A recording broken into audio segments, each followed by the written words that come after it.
Good morning, friends and Pelham Road community. Our congregation recently studied and reflected on the book, The Making of Biblical Womanhood by Beth Allison Barr. Out of these conversations, we became interested in sharing the stories of women in our congregation and their journeys of life and faith. My name is Ashley Twitchell. I am a friend and member of the Pelham Road community. This is an interview with Mrs. Barbara Rich to share her story.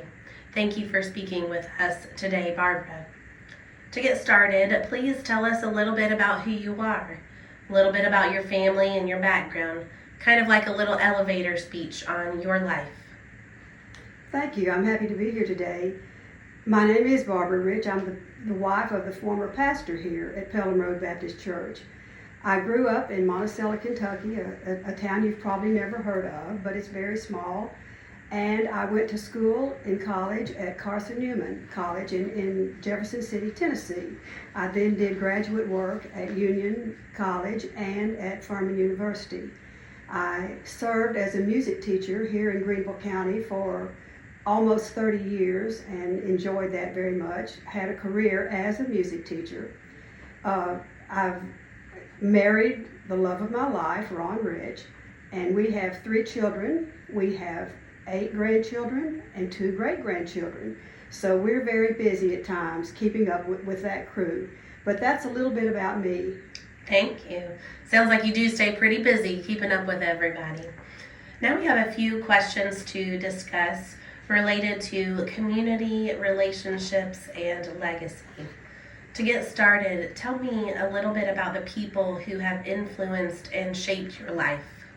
Well, first and foremost, I would have to say certainly my family.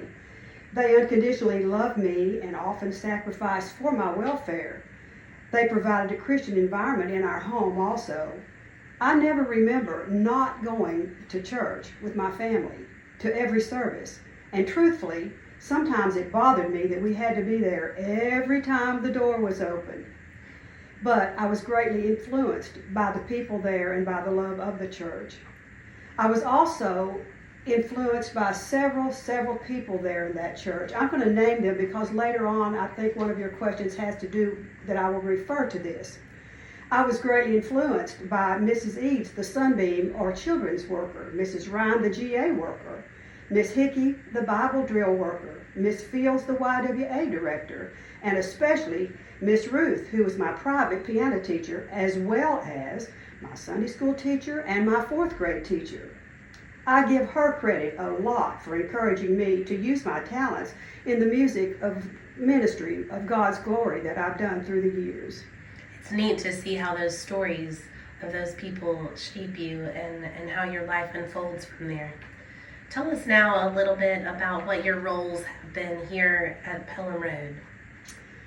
I guess I can safely say that my first role at the church was that of the aforementioned being the pastor's wife. And I won't get into all that encompasses.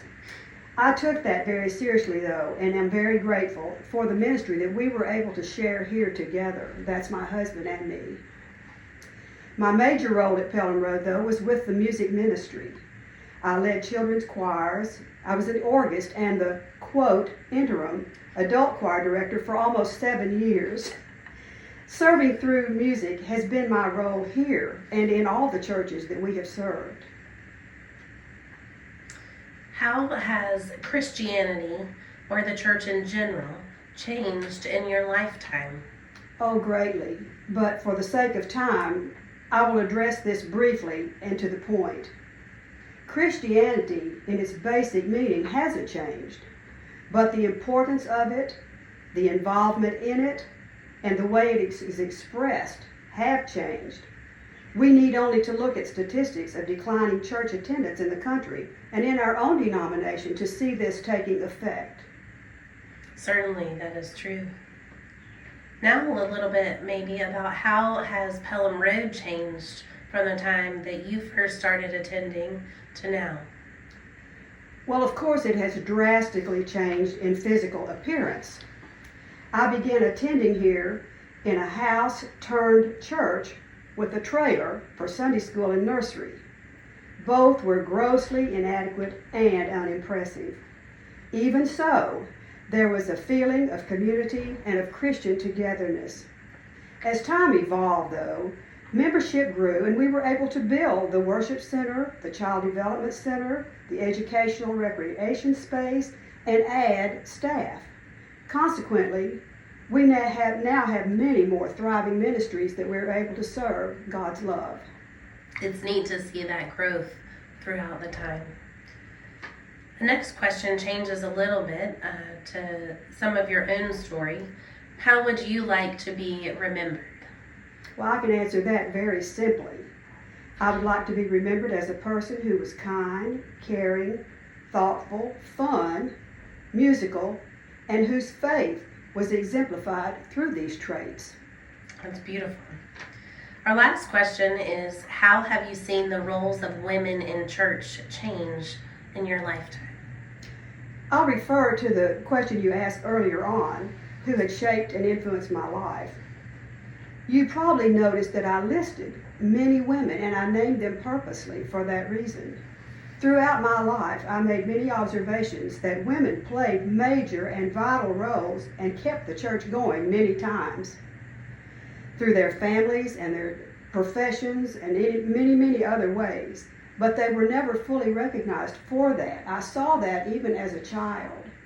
And I am so glad that at this time in history that is changing, and that the role of leadership in the church is going to include, in our church in particular, deacons as women deacons and ministers and any other ministries that are here in our church. So I see the changing role as a very positive thing, and I'm praying for its continuance. Absolutely. Thank you for sharing a little bit today about your story and your history. We hope that this inspires many and that the conversations will continue, as you've said. Thank you so much. I've enjoyed it.